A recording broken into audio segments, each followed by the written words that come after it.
ஓம் சாந்தி.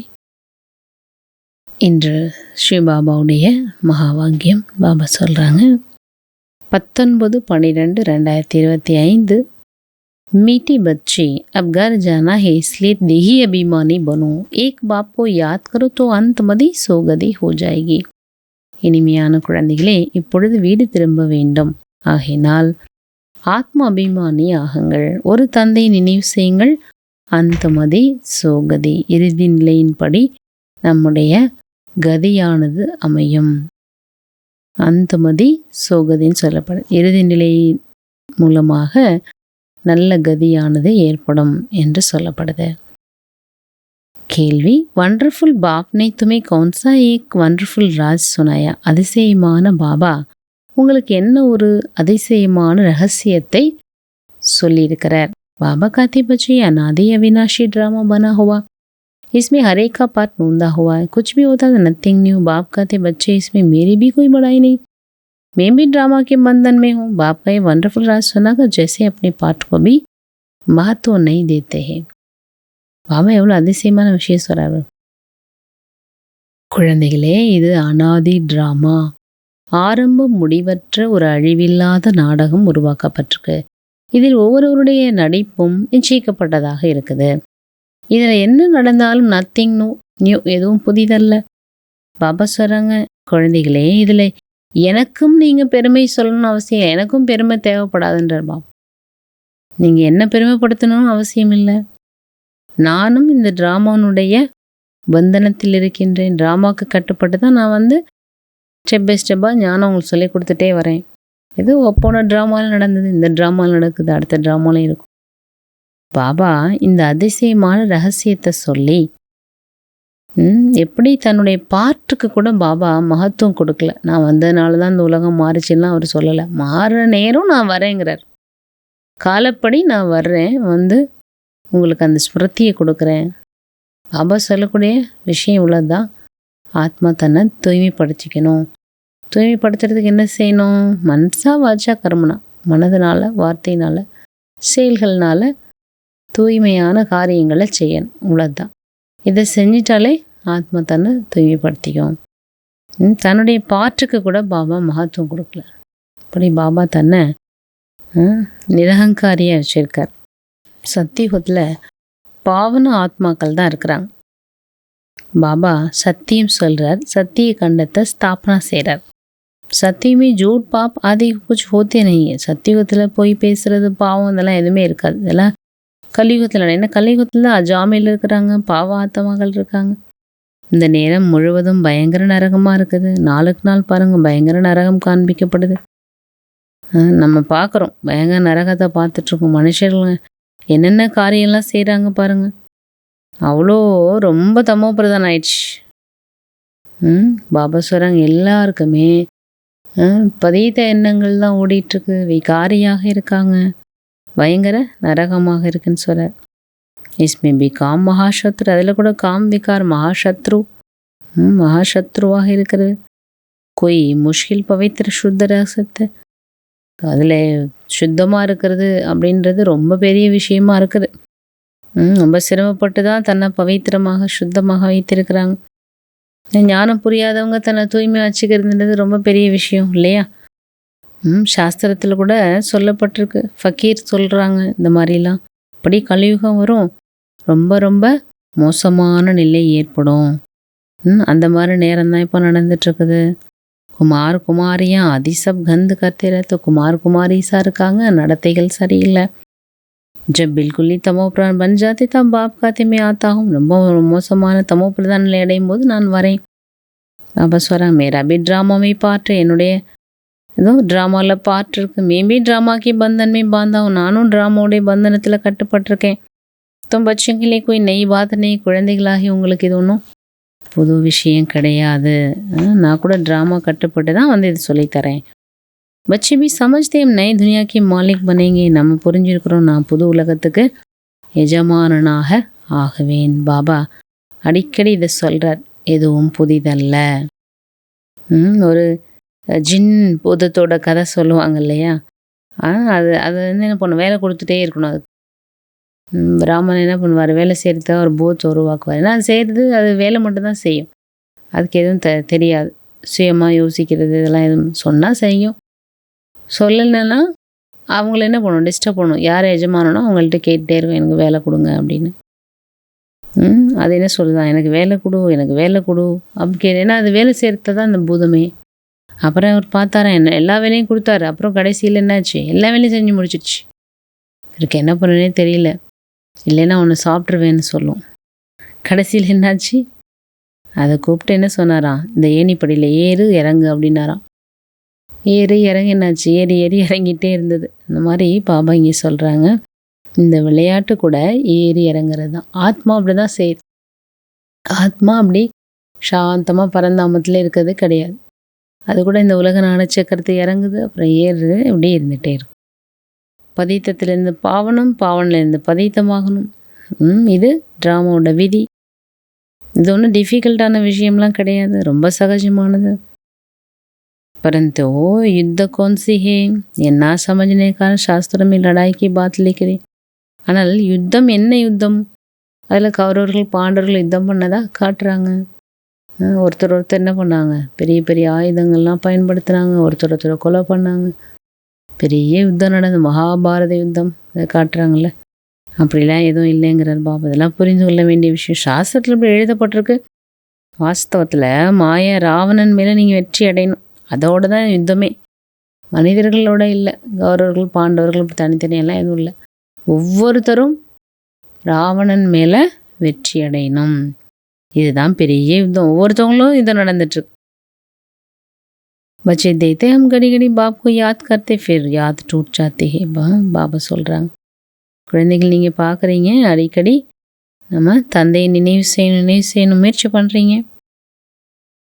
பிறகு நினைவு என்ன துண்டிக்கப்பட்டுடுது, மாயை என்ன பண்ணுது, தீபத்தை அணைக்குது. சொல்லுவாங்கள்ல, குலேப கவாலி, குலப் கவாலின்னு சொல்லுவாங்க. அது ஒரு கதை. பூனை வந்து என்ன நினைக்குமா, ஜோதி ஏற்றி வச்சுருப்பாங்க, அது எலியை பார்த்து என்ன ஓடணுன்னா அந்த தீபம் வந்து மறைஞ்சிடும், ஒளி போயிடும். ஒளி போயிட்டால் ஒன்றும் தெரியாது இல்லையா. ஆனால் ஒளி இருக்கும்போது தெளிவு இருக்கும், ஏமாற்ற முடியாது. ஆனால் ஒளி இல்லாதப்போ ஏமாற்றுவாங்க. அது அந்த கதையோட சாரம். பெல்லி ஆத்மாக்கோ பேச்சான் நாயே, முதல்ல ஆத்மாவை நீங்கள் தெரிஞ்சுக்கணும். ஒளி இருந்தால் என்ன பண்ணலாம், எல்லாமே தெளிவாக இருக்கும், கிளியராக இருக்கும். இத்தனி சோட்டி ஆத்மச்சாரியாஸ் ஜென்மோக்கா அவினாஷி பார் பராகுவா. சின்னஞ்சிறி இந்த ஆத்மாவில் 84 ஜென்மத்தோட அழிவில்லாத நடிப்பு அடங்கியிருக்கு. இதுதான் ஒண்டர்ஃபுல்லான விஷயம். ஆத்மா அழிவில்லாது, ட்ராமாவும் அழிவற்றது. இது ஆணுது ஆக்கப்பட்ட ஒரு நாடகம். ஏசனிகாய் கப்சி ஷுருவா, இப்படி நம்ம சொல்ல முடியாது எப்போ ஆரம்பமானது. பாபா சொல்கிறாங்க, இயற்கை அல்லவா. ஆத்மா எப்படிப்பட்டது, ட்ராமா எப்படி உருவாக்கப்பட்டிருக்கு, இதில் யாருமே எதுவும் செய்ய முடியாது. இப்படி சமுத்திரம் இருக்குது, ஆகாஷ் தரோம், இதோட அந்திமத்தை அடைய முடியாதுன்னு சொல்கிறோம் இல்லையா. அந்த மாதிரி தான் இது கூட, ட்ராமா கூட அப்படி தான். ஏ அவினாஷி ட்ராமா ஹே, இது அழிவில்லாத நாடகம். எவ்வளோ அதிசயமாக இருக்குது பாருங்கள். எப்படி பாபா ஒண்டர்ஃபுல் சொல்கிறோம், அந்த மாதிரி இந்த ஞானமும் பெரிய ஒரு ஒண்டர்ஃபுல்லான விஷயம், அதிசயமானது. யாருமே இதெல்லாம் உங்களுக்கு சொல்லவே முடியாது. எந்த சாஸ்திரத்திலையும் எடுத்து நீங்கள் ரெஃபர் பண்ண முடியாது. இத்தனை சப் ஆக்டர்ஸ், எவ்வளோ ஆக்டர்ஸ் பாருங்கள், அவரவருடைய பாட்டை அவரவர் வந்து நடிக்கிறாங்க. அந்த ஆத்மா வந்து நடிக்குது. நாடகம் எப்போ உருவாக்கப்பட்டது, இது எந்த கேள்வியும் இல்லை. கேள்வியெலாம் கேட்க முடியாது. பௌத் காத்தே பகவான்க்கு கியா படித்தி. நிறைய பேர் கேட்குறாங்க, கடவுளுக்கு என்ன அப்படி சுகத்தையும் துக்கத்தையும் வச்சு எதுக்கு அனுப்புகிறாரு அப்படின்னு கேட்குறாங்க. பாபாவுக்கு என்ன வேறு எதுவும் இல்லையா என்ன, சுகத்தையும் துக்கத்தையும் ஆத்மாவுக்கு கொடுக்கணும் அப்படின்னு அவருக்கு என்ன அப்படி அவசியம் இருக்குது. जो दुख सुख की दुनिया में बैठ बनाए, अरे ये तो अविनाशी है, அனாதி ஹே. அவரே என்ன சொல்கிற, இது அனாதி ட்ராமா. இந்த சுகம் துக்கம் அப்படின்றத மாறி மாறி ஆத்மாவை என்ன பண்ணும், சுழன்று வந்துடுது. நெய் துனியா போத்தோடே ஹோத்தே அபி தோ அநேக் தரம் ஹே. புது உலகத்தில் ரொம்ப கொஞ்சம் பேர் தான் இருப்பீங்க, இப்போ அநேக தர்மம் இருக்குது, அநேக பேர் இருக்கீங்க. சமஜ்தே ஏக ஆதி சனாதன் தேவதா தர்மம் ஹை நெய். ஒரே ஒரு ஆதி சனாதன தேவதா தர்மம் மட்டும் இல்லை, மற்ற எல்லாமே இருக்கு. ஃபிர் ஜரூர் ஏக் தர்மம் சே, அப்போ ஒரு தர்மம் மறுபடியும் வரணும்ல. महाभारत भी गीता में संबंध रखते हैं. மகாபாரதம் கூட கீதையோட சம்பந்தம் இருக்குது. இந்த சக்கரம் சுழன்று கொண்டே இருக்குது. ஒரு செகண்ட் கூட இது एक सेकंड की बंद नहीं हो सकता. ஒரு செகண்ட் கூட இந்த சக்கரம் சொல்லாது சொல்ல முடியாது. அடுத்த நிலைக்கு போயிடும். பந்துன்றதே கிடையாது. இது புது விஷயம் இல்லை. நிறைய முறை சுழன்றிருக்கு. நிறைய முறை நீங்கள் ராஜ்யத்தை அடைஞ்சிருக்கிறீங்க. ஜிஸ்கா பேட் பரா ஹுவா ஹோகா ஓ கம்பீரத்தை, யாருடைய வயிறு நிறைஞ்சிருக்கோ அவங்க கம்பீரமாக இருப்பாங்க. அந்தருமே சமஜ்தே हमने कितना बार ராஜா லீ थी. இப்போ உள்ளுக்குள்ளே இந்த நஷா இருக்கும். நம்ம எத்தனை முறை ராஜ்யத்தை அடைஞ்சிருக்கிறோம். நேற்று நடந்த விஷயம். நாளை மீண்டும் தேவி தேவத்தை ஆகிவிடுவோம். சக்கரம் சுழன்று மறுபடியும் அடைவோம். நம்ம யோக பலத்தினால விஸ்வ ராஜ்யத்தை மீண்டும் அடைவோம் என்பது உறுதியானது. அச்சா பாபா தாரணைக்கு சொல்கிறாங்க, கோய் பி கிரகச்சாரி ஆத்தி தோ தில் से कष्ट हो बैठने जाना. எந்த ஒரு கிரகச்சாரமும் வந்தால் கூட மனம் தளர்வடைஞ்சி மனம் கசப்பாகி அமர்ந்து விடக்கூடாது. அதாவது சோர்வடையக்கூடாது. फिर से पुरुषार्थ कर बाप की याद से ऊंच पद पाना है. மறுபடியும் முயற்சி செய்யுங்க. பாபுடைய நினைவில் இருந்து உயர்ந்த பதவி அடையுங்க. இரண்டாவது, சுயம்கி ஸ்திதி யாத் செய்ய மஜ்பூத் பனானி. சுயத்தினுடைய ஸ்திதியை நினைவின் மூலமாக அப்படி உறுதியானதாக ஆக்க வேண்டும். ஜோ கோய் பி மாயக்கா துஃபான் வார் கர்னா. எந்த ஒரு மாயனுடைய புயலும் யுத்தம் செய்ய முடியாது. விகாரோசை அப்படி சம்பால் கர்த்திரன. விகாரத்திலிருந்து தன்னை பாதுகாப்பாக வைத்திருக்க வேண்டும். வரதானம், सर्व शक्तियों को लाइट द्वारा आत्माओं को रास्ता दिखाने वाले चैतन्य லைட் ஹவுஸ் பவ. சர்வ சக்திகளுடைய ஒளி மூலமாக ஆத்மாக்களுக்கு வழி காண்பிக்கக்கூடிய சைத்தன்யமான கலங்கரை விளக்கம் ஆக, லைட் ஹவுஸ் ஆக. यदि सदा स्मृति में रहो कि मैं आत्मा विश्व कल्याण की सेवा के लिए परंदाम से அவதரித் हुई हूँ. இந்த ஒரு ஸ்மிருதி நமக்குள்ளே இருக்கணும். என்ன இருக்கணும்? நான் ஆத்மா விஸ்வ நன்மைக்கான சேவைக்காக, உலக நன்மை நடக்கணும், அந்த சேவைக்காக பரந்தாமத்திலிருந்து அவதாரம் எடுத்திருக்கிறேன்.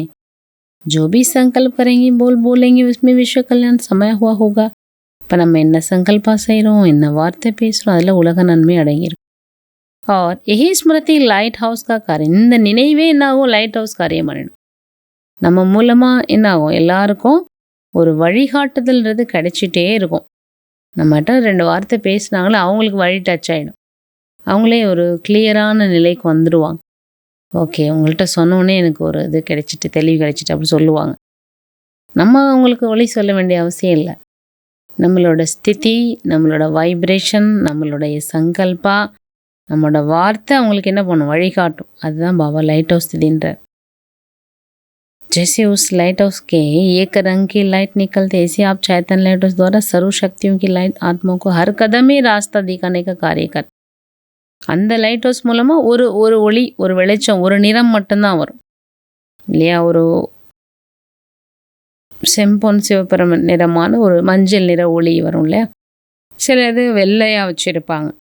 ஆனால் நீங்கள் சைத்தன்யமான லைட் ஹவுஸ், உங்கள் மூலமாக சர்வசக்திகளுடைய ஒளி ஆத்மாக்களுக்கு ஒவ்வொரு அடியிலும் வழியை காண்பிக்கக்கூடிய காரியம் செய்துவிடும். சுலோகன், ஸ்னேக और सहयोग के साथ शक्ति रूप बनो. ஸ்னேகம் மற்றும் சகயோகத்தின் கூடவே சக்தி ரூபமாங்கள். तो राजधानी में नंबर ஆகி மில் ஜா. அப்புறம் நீங்கள் ராஜதானியில் முன்னாடி வந்துடலாம். இன்னைக்கு பாபா விவேக்த இஷாரா கொடுக்குறாங்க. இப்பொழுது நீங்கள் சம்பன்னம் மற்றும் கர்மாதீத்த நிலை அடைவதற்கான ஈடுபாட்டை அதிகப்படுத்துங்க. இப்படி கர்மத்தில் வர்றது சுபாவம் ஆயிடுச்சு. அந்த மாதிரி கர்மாதீத நிலையிலும் சுபாவம் ஆகணும். கர்மா செய்யுங்க, நினைவிலிருந்து செய்யுங்க, நினைவும் சேர்ந்துருக்கணும். யார் சதா கரம் யோகியினோட ஸ்டேஜில் இருந்து கர்மா செஞ்சிட்ருக்காங்க அவங்களுக்கு சகஜமாகவே ஈஸியாகவே கர்மாதீத நிலையை அடைய முடியும்.